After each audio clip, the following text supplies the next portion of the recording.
special edition. G'day everyone, welcome to the special edition of the GiddyUp Podcast. My name is JT, and as always, I'm joined by the wonderful, talented Don Elgin. Welcome, Donnie. Oh, I tell you what, JT, today, I usually say I'm excited. Actually, that's a lie. I get excited with oxygen, JT, but today I am jumping out of my skin. And given I've got a COVID blanket going on, I've got a lot of skin to jump out of. So that's how excited I am, mate. Well, it's not surprising you're excited because this is one of our special editions where we get to interview key people that have had an influence on our lives or do something amazing. And today's guest, Donnie, is none other than Mick Duffy. Well, I'll tell you what, mate, I know a little bit about this bloke, and I'm really looking forward to exploring a lot more about Mick Duffy today in our chat, mostly because, well, he's a man of all seasons, JT. There's not many things that he hasn't done. He's got a good finger on the pulse of what's going on, the mood of the market, the way that the psyche of the country is rolling. And I'll tell you what, I am really, really keen. So without me and you banging on much more, let's get Mick Duffy. Can we get him? Is he on the line? Of course he is. Oh, there he is. Hey, Johnny, JT. Fair intro. How you going, guys? Mate, mate, have a look at you. Mate, he's looking good, isn't he, eh? Where in the world are you? Mate, I'm actually sitting in my backyard at the moment. I'm sitting out on my back deck in the backyard, and just as you did that intro, some bloke about 2 houses away has decided to mow his lawn. So I don't know if you guys can hear that at your end. Can you hear that? Is that? I actually can't, but I'm half deaf, and so is Donnie. So oh, mate, I'm the other half deaf. So we're you're in good company here, Mick. Oh, mate, we're definitely good to go. And that's what happens when you do these live broadcasts. Things happen, mate, and that's okay because that's a bit like life, and that's really what we want to talk to you today about, Mick, is about life because as Donnie said in the intro, mate, you've done some incredible things, and I know you guys built a bit of a connection with Donnie because you both did the Kokoda track, and you've obviously also just come on board as a sponsor of GiddyUp Podcast, and so we're going to tackle all of those things and also talk a little bit about you and your family because we know you've had some challenges with one of your children, and I think those sorts of things really shape you. So we've got lots to unpack in this episode, and I want to kick it off, and I want to talk about bloody Kokoda because every time we talk about it, we get some amazing stories. And, I think what better to ask you straight away, Mick, I guess just on the whole, before we get into the detail, how did you find the whole Kokoda experience? Yeah, well, look, the Kokoda experience from my side was something that, maybe we'll get to how it all came about, how we ended up doing it and being involved with Don. But Kokoda and Papua New Guinea had been a decent part of my life since I was young. We moved over as a family. My parents and my 2 brothers in the sort of mid-'80s. We lived over there for about 3.5 years. And we set off on a few different adventures while we were there with my dad and uncle and my brothers. And we actually trekked a couple of days into Kokoda and a couple of days out. I wouldn't say we were overly prepared for it, but neither were we when we did it, Donnie. So, it was, Papua New Guinea in itself and the adventures and the actual the country itself is a beautiful country. Mick, before you go on, I've got a couple of bits of advice for you. Next time you've done a couple of days into Kokoda and then you invite me over to go and do bloody 8 or 9 days, get stuff, mate. A couple could have done it. That would have been great. What were you thinking? Yeah. I think the sell that I had into you, Donnie, was, that'll be fine. We've got a lot of time to prepare for this. But little did we know, we had about 3 months before we'd take off on the first trek of the season. So, but look, Kokoda was an experience that, I don't know, Don and I have spoken about it a number of times, and I know you guys have spoken about it on the podcast previously as well, but really it is one of those experiences where I think it's difficult to explain to someone that hasn't been on the track and hasn't done it because it is it's a pretty emotional experience, and it's also quite I guess sort of physically taxing experience at the same time as well. So, it was definitely a memorable experience, and I know, Don, you've gone back and done it again since then, mate. So a bit like you, mate. I didn't wise up the first time. So you mentioned, Mick, that you obviously did it with Don. How did that come about? Because, Don's, he's never done anything corporate in his bloody life. He's been, pretending he's an athlete and doing this speaking gig for about 20 years, mate. So how does he suddenly end up leading a trek through the wilderness on Kokoda as your leader? Geez, you've talked about when you say leading, Jade. Well, yeah. Actually, Don and I met, I reckon it was about 7 years ago, Don, and we're actually at a corporate event. We were doing it pretty bloody tough. We're on Hamilton Island, and we're at we're at an event. It was a dinner on the beach, and I got sat next to Don, and we got chatting sort of pre-dinner, and we were getting along pretty well over a couple of drinks, and then the next thing I know, Don's getting introduced up onto stage, and he's hosting and he's doing his motivational talking gig. Which, if anyone's seen Don do that, it's a pretty inspiring, special story to hear. So, yeah, on the back of that. Anyone who hasn't seen it, by the way, Mick, anyone who hasn't seen me do a gig, don't worry, you're not going to sign up for Kokoda the day after. That was just a bit of a rarity. But anyway, carry on, mate. Yeah, that's right. So, yeah, it might have been the drinks that were involved after that we continued to talk, and then we stayed in touch, and Don did a number of different sort of team motivational work with us at the company I was working with. And then we had the thought to sort of work in some of the company's sort of leadership goals, and also work on what we could do. And myself and another good mate from work, Timmy Green, put together this trekking adventure to go over to Kokoda. And we thought, who better to lead us than Don to take us over there? So that's kind of how it all sort of started off. And yeah, like I said, we didn't have a lot of time to train. I think it was I gave Don a call, and I mentioned to Don that this was something we were considering doing, and would he be interested in coming along? And I thought Don might need to take a couple of days and have a chat, but about 5 minutes into the conversation, he said, I'm in, lock me in, we're doing it, let's go for it. So I think that's the way Don rolls, and that's the way he sort of he tackled Kokoda as well. Yeah, that's exactly pretty much my research time that I used for this podcast. That's exactly right. I was going to say, he's exactly how he rolls, Mick. We'll have to talk offline, because one of the tips I'd love to get from you, Mick, is I've been managing Don for, I don't know, a lot of years, and he seems to does a lot of nice gigs on Hamilton Island and all these wonderful places, and yet I've never been to any of them, Mick, so I don't know how you get to have a drink with him, and I'm still sitting at my bloody office. So we'll save that one for later. But I'm interested in the physical side of things, because, Mick, you said you didn't have a lot of time to prepare, and I know when a lot of people do go to Kokoda, it is obviously very physically challenging, and there is a lot of preparation. People are doing huge walks and building up their stamina and all that sort of stuff. And you only had a few months to get ready. So how did you go when you sort of rock up for day one? Did you feel like you were ready, or you sort of cooked after the first 5 minutes? Oh, personally, I didn't think I was ready, but that's something that I sort of kept to myself. I'm probably on the north side of 100, and I knew when I was training that the preparation, the lead up to that was going to be important for me to get my body right. And with Don and the rest of the team, we went and did the fire trail out the back of where is it, Mulgrave and Monbulk, up the back, the fire trail up there in the Dandenongs to get us going. Yep. I did an ankle injury, I think, about a month out, and I'm like, oh my goodness, this is going to be all over. But So I wouldn't say I was feeling overly confident going into it from a fitness side of things. But when you're in a team environment and you're walking as a team, and you've got a leader, I know, who was on your podcast, Wayne Weatherall from Kokoda Spirit. Great and when you've got a guy like Wayne who is leading the track, knows so much of the story, and is such a great storyteller, and really sort of wills you along with the background and the story behind it.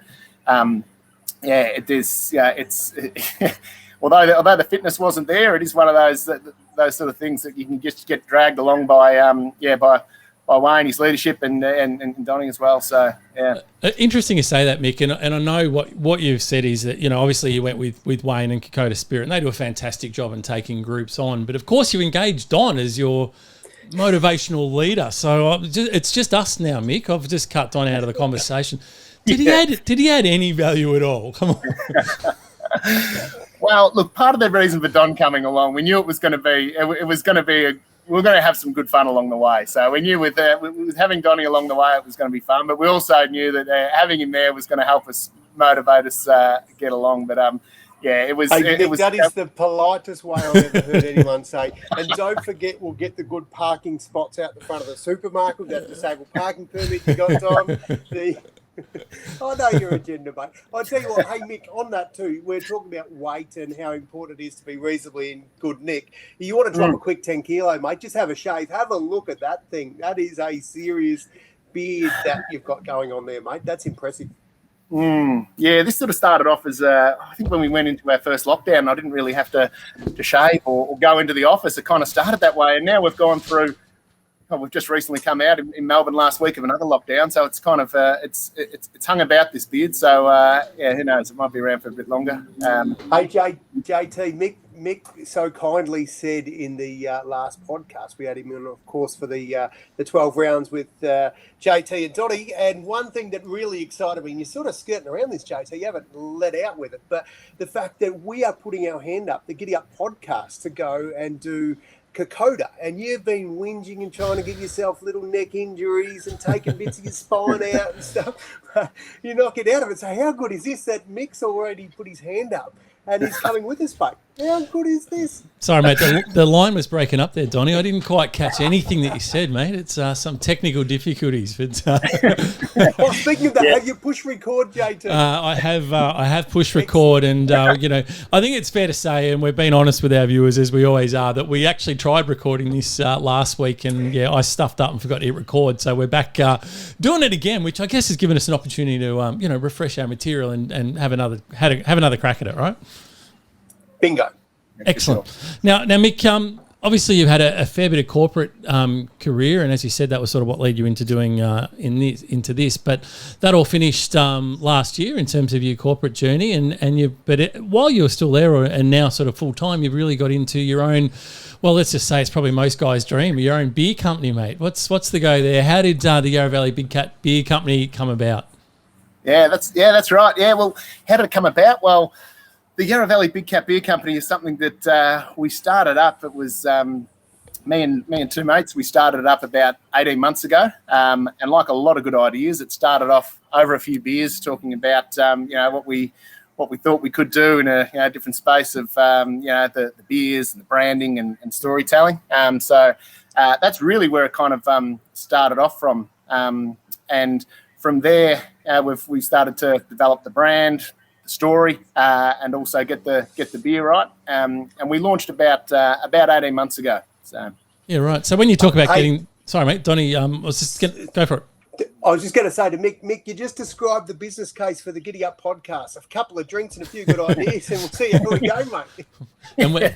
And however, that sounds like they've actually got it organised, mate. They've actually got a company that's working and selling stuff. We haven't made $1, mate. So we need to take some tips from Mick. We're going to get some merch soon, JT. Yeah, that's true. Maybe that's what we're lacking. Well, Donny, I've heard you're into your distilling. Recently into your distilling, mate. So you know, there might be an opportunity there for your gins or your vodkas to hit the market. Oh, I tell you what, mate, that is part of my recruiting strategy, you see, Mick. So I figured I'm going to have some merchandise as I got legless with Donny, and I'm just going to actually ply people with some of this homebrew alcohol that I've created. So they'll be legless. Don't you worry about that. Mickey, obviously Don did have a crack at making his own stuff, and it's, if you've been at Don's place, you know, it's the man cave everywhere. He's got every gadget known to man. He tries everything. Indeed. Is that how the Yarra Valley Big Cat Beer Company, you just blokes thought, stuff it, we're going to make a bit of our own brew, and you're mixing stuff up in your shed? Or I'm guessing things are a little bit more professional than Donny's set up, Mick. How does that all come about? Yeah, no, it is a little bit different. The beer that goes into ours is not ones that we're brewing ourselves. I have tried the home brew myself with a mate of mine, Hamo, back in the uni days, and we did try our hand at home brewing. We didn't really have the patience to wait for the whole fermentation process to finish, and we stopped it a bit early and jacked up the alcohol, and it didn't quite go to plan. So we put that on ice. But the Yarra Valley Big Cat sounds like a plan right there, Mick.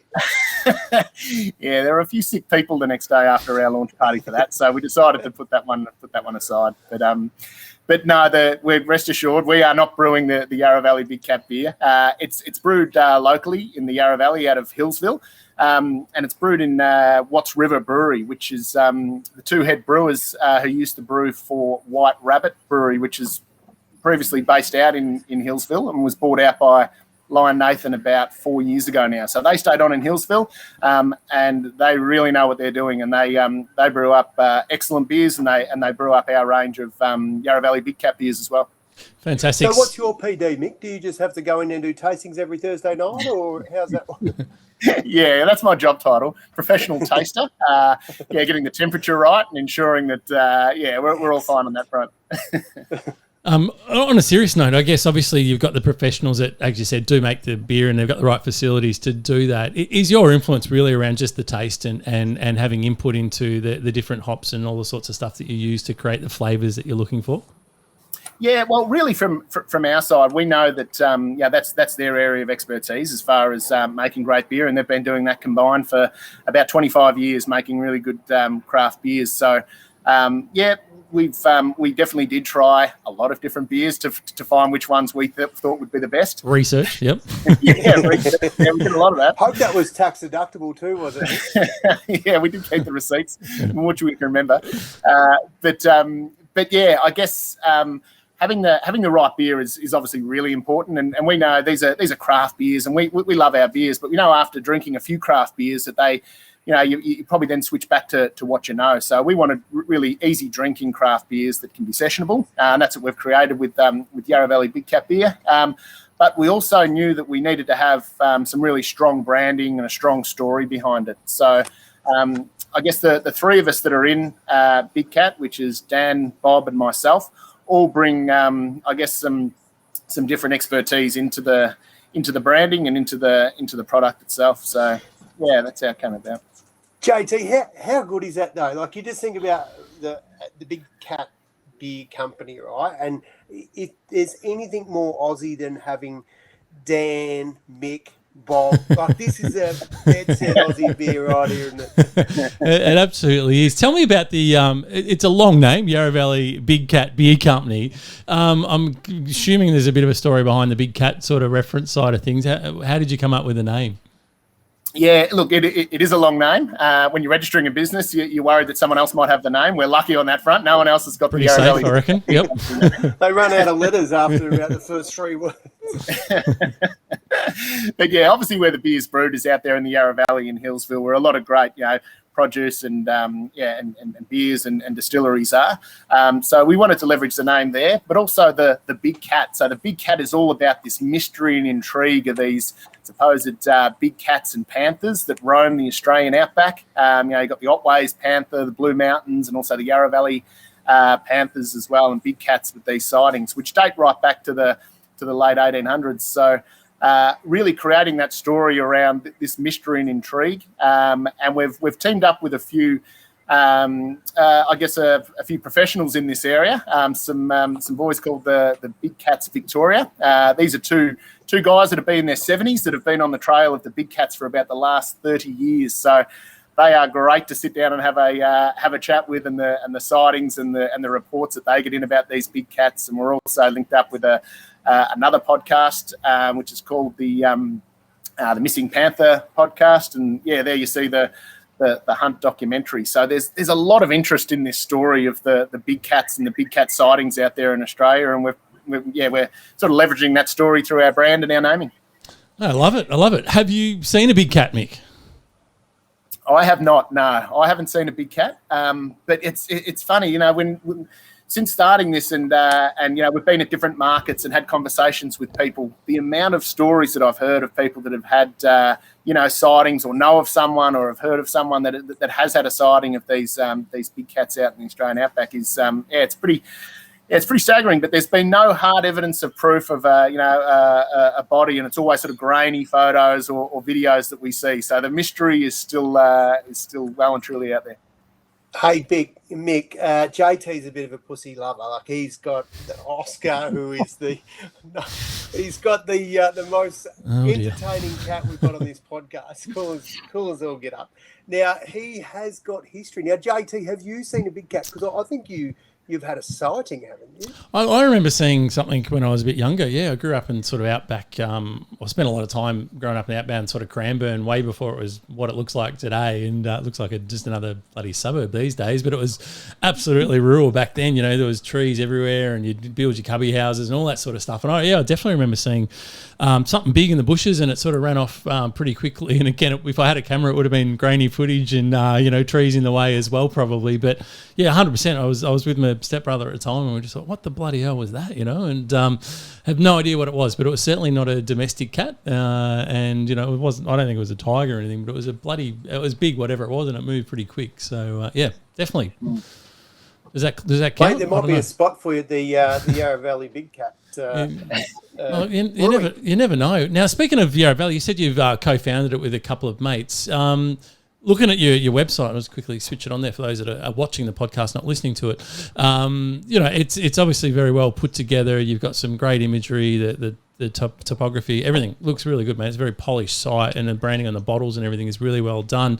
Did you engage sort of marketing professionals, or given your background with marketing, is that where the other two have come from, and that's how it all came about? Yeah, well, like I said, Dan and Bob and myself, Donnie, there, we've got different backgrounds.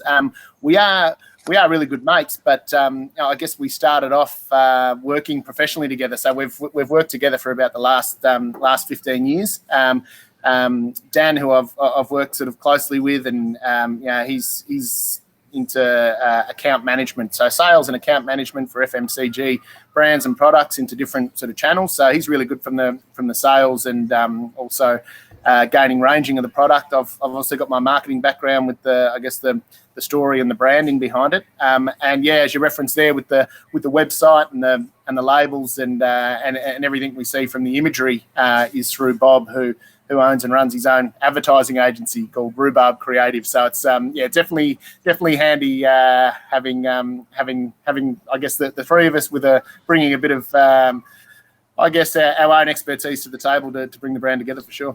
Yeah, you got some handy mates with the right skills, it sounds like. Yeah. Unlike JT and I, bloody same, good for nothing. But we need to branch out, JT. This is what we're learning through this podcast, is we need different skill sets. So fortunately for you haven't had to chop a leg off. So that's one bit that you can have everything else. You are the gadget guru, though. So there might be space in the big cat gadget guru department. You never know. And like you, Donnie, I know that early on we reached out to your celebrity network to put a bit of star power onto the show. Now that lasted about 4 episodes, mate. I was a little bit disappointed.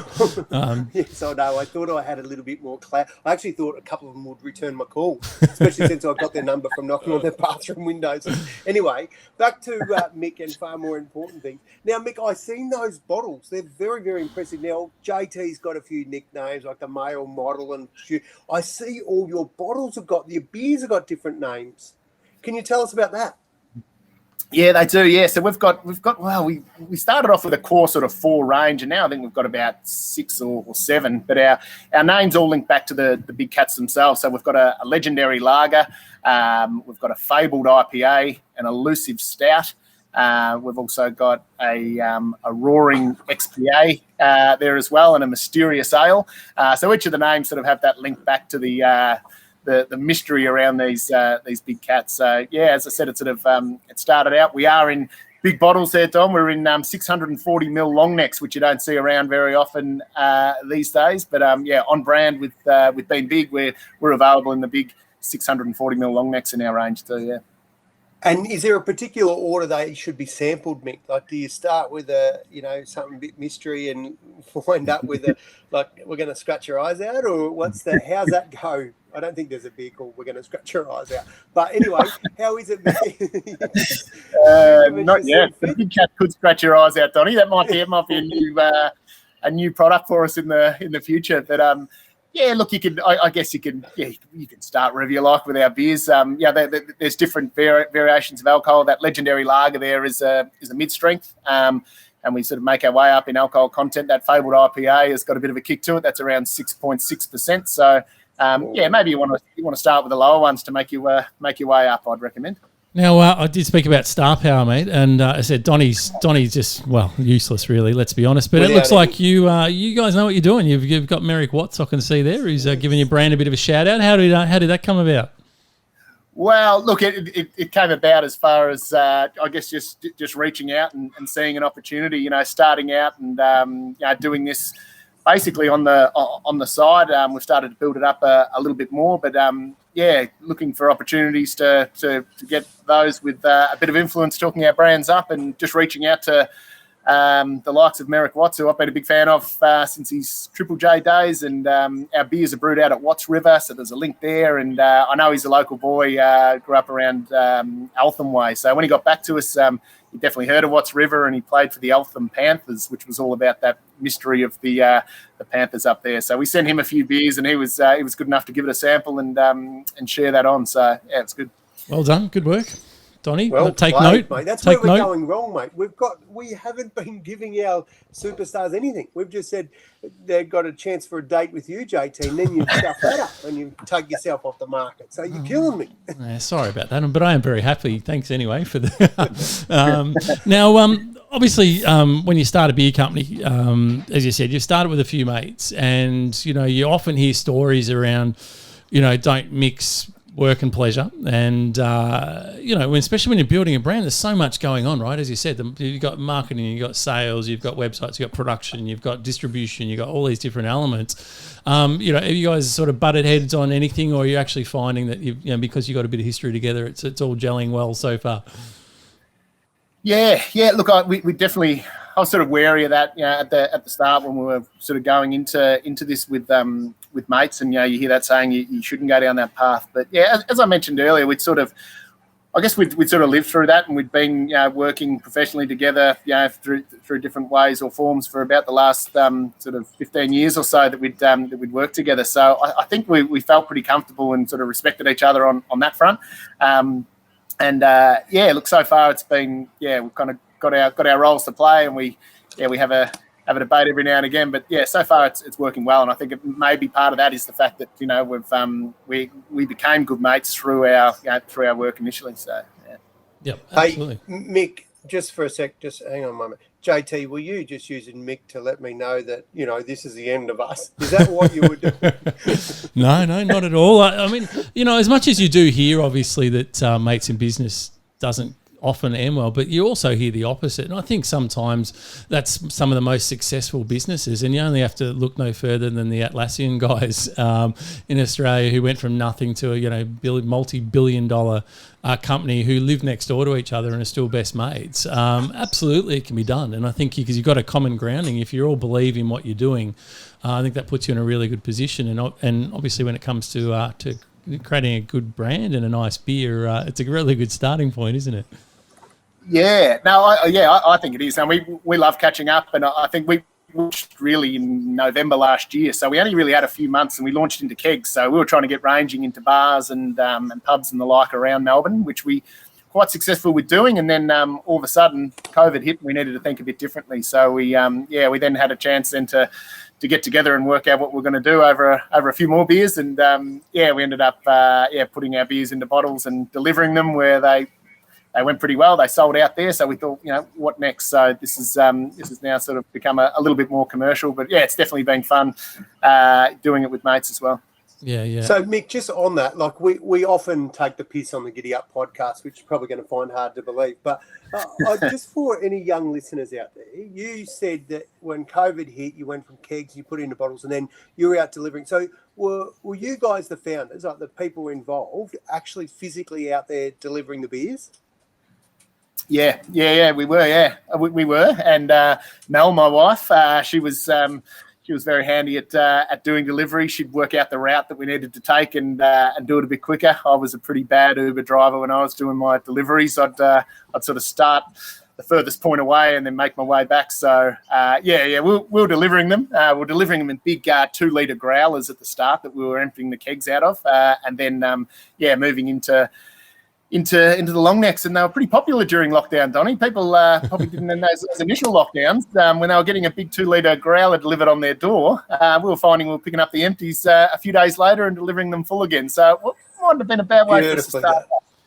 Absolutely. Like, it's so critical though, isn't it? Like the lesson for younger players is that you've got to get your hands dirty, and we see it, like people aspire to have the GiddyUp podcast success that JT's been able to create for us, and we've said, at some point, kids, you got to start somewhere. Usually it starts we start in JT's bedroom, but still you've got to start somewhere. And I love hearing that you're not afraid to get your hands dirty, mate, so bloody good on you. Love it.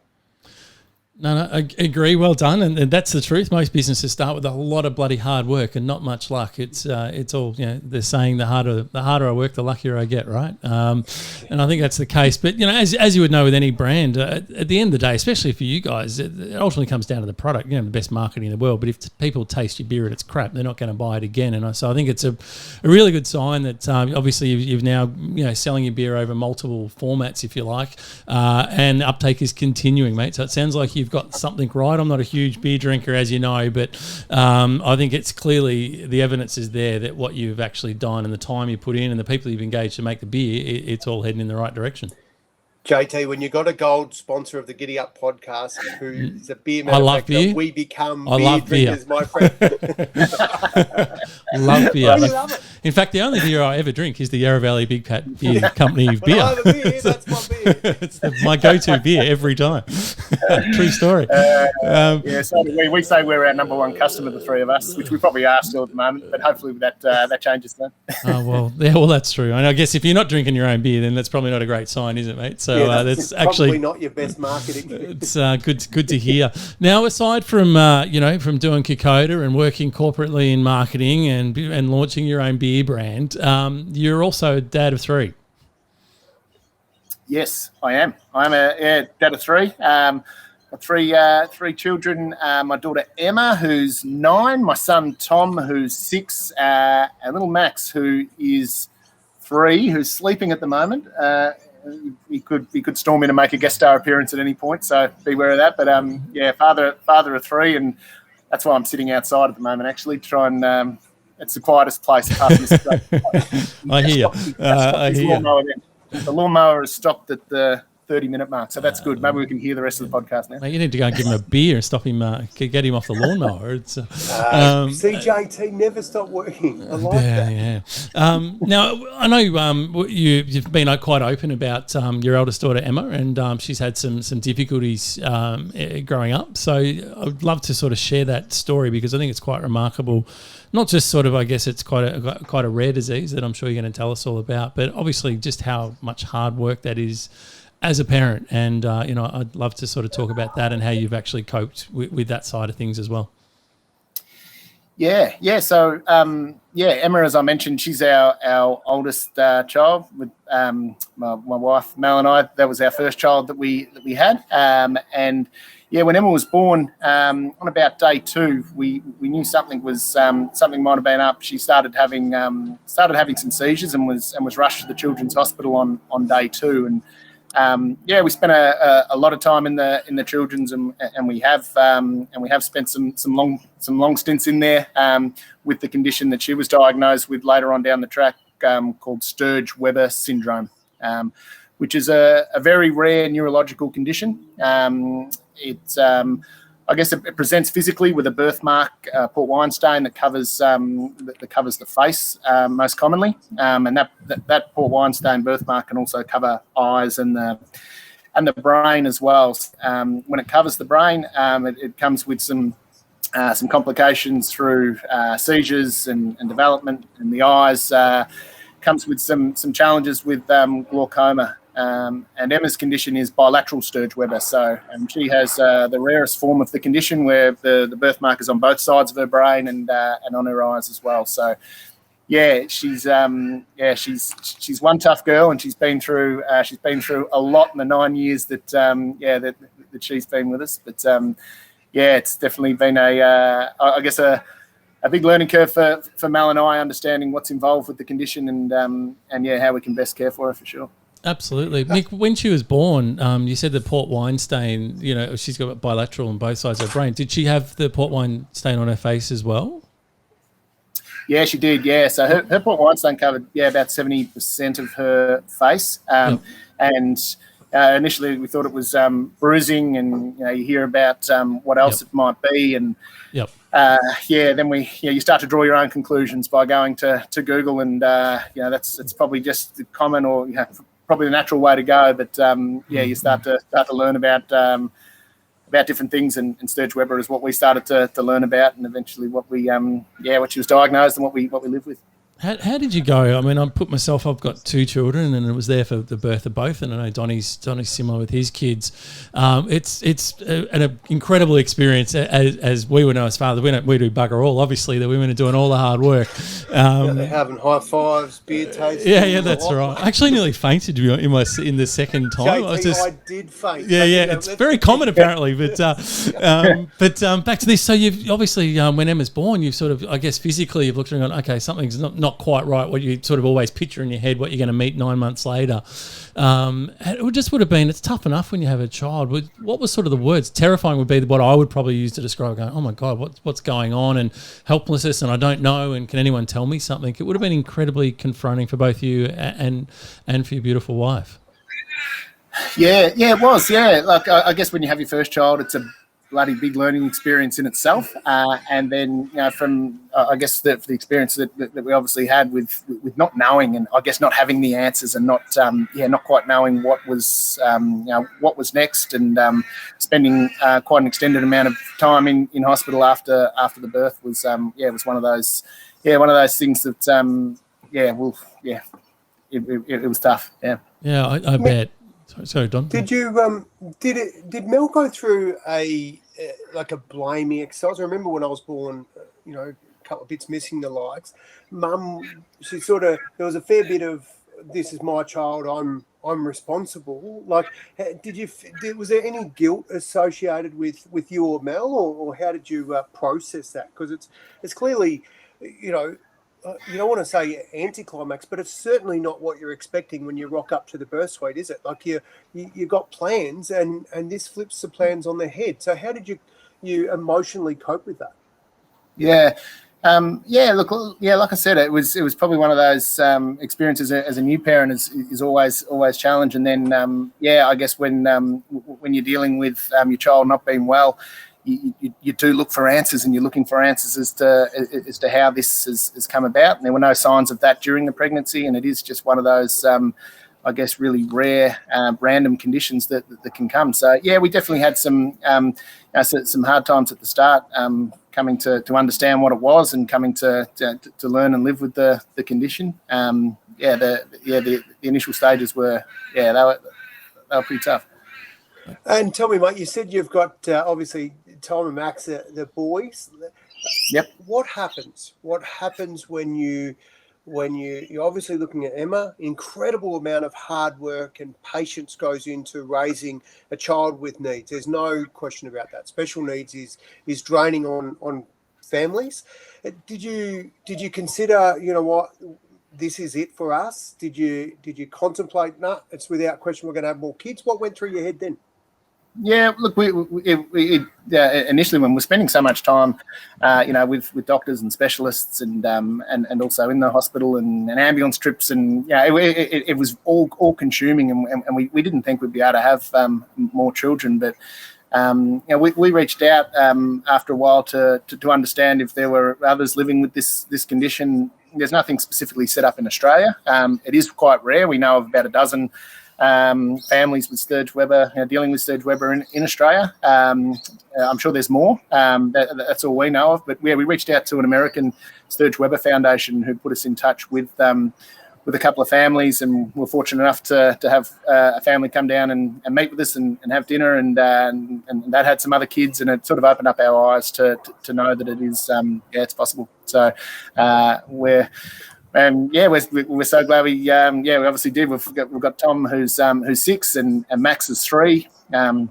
Those two are goers for sure, but they're also so protective of their big sister Emma. Sort of the big brothers. Certainly it's not hereditary, Mick. The boys don't have Sturge-Weber. No, it's not hereditary. No, there's no there's no signs of that in any cases. What we know of. Across the world. So we have been fortunate to meet some great families along this journey as well. That that have lived with it. I'll tell you a quick good story. It's a pretty unbelievable story to even think of now. But we had a long stint in the Children's Hospital, probably when Emma was about 2. And one night, this sounds like it's not true, but it is, and I've gone back sometimes and looked at these emails. But I was staying up late in the hospital ward, and I was looking through my Hotmail account, which I don't check very often, and there was an email from the Sturge Weber Foundation talking about a conference that they were going to be holding in about 6 months' time in Chicago for families living with Sturge Weber. And I read through that and thought, wow, that sounds like something that would be great to attend, but it'd obviously be challenging for us to get there. And directly above that was an email from Qantas, and Qantas was celebrating their 10 millionth frequent flyer membership, and they were giving away 10 $1 million frequent flyer points. So I sent a note out to, I've got a great group of mates who predominantly I've known from high school years and also from working with, and sent them out a note saying, this is happening, in 25 words or less. I've got a bit of an idea where we might be able to enter this competition and say that we've got an opportunity to take ourselves and other families in Australia over to America for this conference. And one of my mates, Kieran, was quite entrepreneurial, and he worked out that there was a few different ways of entering this. And sure enough, all my mates entered, and Kieran got a phone call, and I still remember he called me and said, "Mate, I've had a call from Qantas, and you've won the million frequent flyer points," which was just unbelievable. So we were fortunate enough to meet another great family called the Lonigans in Queensland, who have got a little girl who's Emma's age and has just a bit younger than Emma and has bilateral Sturge Weber as well. So we were fortunate enough to be able to take them over to Chicago with us and meet about 50 families that are living with Sturge Weber. So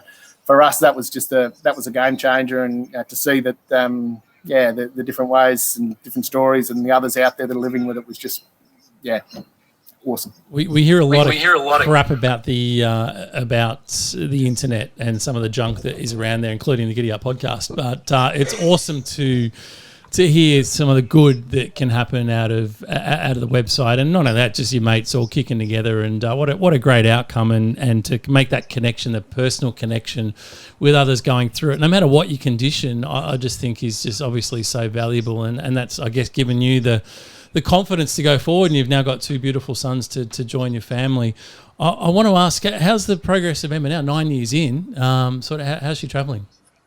Yeah, so 9 years in, she's it's a condition that you always live with. Emma is she's non-mobile, she's non-verbal. She's on a number of medications a couple of times a day to work with her condition. She has different therapies and appointments that she has, but she's been really good over the last couple of years. She stayed out of trouble and stayed out of the hospitals apart from appointments. And she's just such a happy kid. She's going to a school called Belmore in Baldwin, not far from here. Great teachers and making some really great friends there. So she's such an incredible little girl, like I said at the start, and she gives us a lot of strength, our family, and I think friends that have seen what she's got through and done, and the way that how happy she is. It's great. We wouldn't change it at all. No, we can hear the love, mate, coming through in your voice, which is very, very clear. And I think she sounds like she's gone to a great home, mate, because I know for a lot of parents that just couldn't deal with it. And I think it takes a very special kind of human being to have that much empathy, love and care for another human being. And of course you do anything for your children, but I think, mate, to do that for 9 years and speak with so much love says a lot about you and obviously your friendship. So we're super excited that we can be just this tiny little part of the journey, mate. And I know you've done a lot of fundraising in the past to help raise awareness of the condition, and anything of course we can do, or if others want to help, is there a good place that they can go to do that? I know I've asked without notice here, but is there a local foundation that can help, or Facebook page, etc.?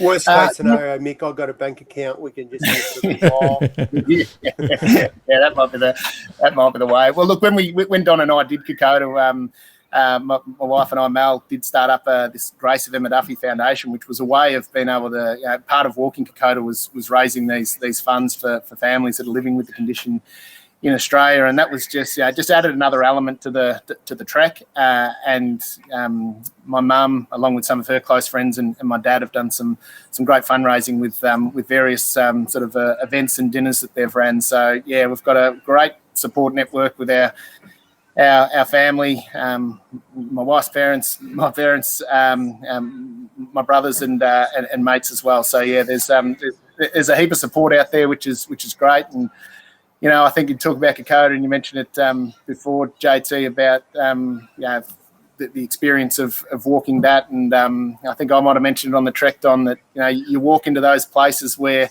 you're basically in the middle of nowhere. There's no power. There's they're living with no running water. And I sort of thought to myself while we're walking along that track that if Emma had been born into a family like this, it would have been a totally different story. So we're so grateful she's come our way, and so grateful for what she's been able to, I guess, the strength and inspiration she's given to others as well. So.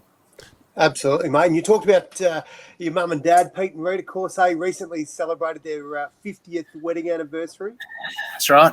Yes, that's a cracking effort. Talk about an incredible woman for Rita to hang around with Pete for bloody 50 years. That's he's a character. He's a cracker.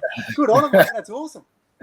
Yeah, no, it's pretty special. Yeah, we did have a bit of a celebration planned last weekend, but the COVID got in the way. But we had a bit of a barbecue and a few drinks around at our place yesterday for them. So it was good effort, and they're great parents, great support for us. So yeah, bit of fun. Good to know you got great support around you, Mick. Now, I do want to ask you, what's next? Because you wound up your corporate gig sort of late last year, I think it was, and obviously the beer company's going well. And but what are you sort of next on the career front for you?